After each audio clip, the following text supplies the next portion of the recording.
أعوذ بالله من الشيطان الرجيم.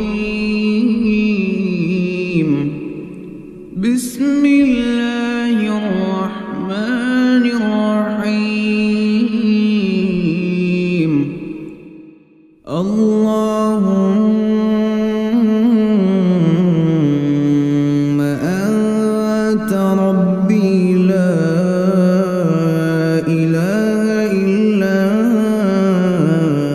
أنت خلقتني وأنا عبدك وأنا على عهدك ووعدك ما استطعت. أعوذ بك من شر ما صنعت.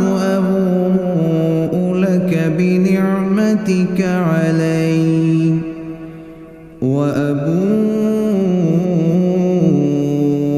بذنبي فاغفر لي فإنه لا يغفر الذنوب إلا أنت. রাসূল সাল্লাল্লাহু আলাইহি ওয়াসাল্লাম বলেন, যে ব্যক্তি দৃঢ় বিশ্বাসের সাথে সাইদুল ইস্তিগফার পাঠ করবে, দিনে পাঠ করে রাতে মারা গেলে কিংবা রাতে পাঠ করে দিনে মারা গেলে সে জান্নাতি হবে। বুখারী মিশকাত হাদিস নাম্বার 2335।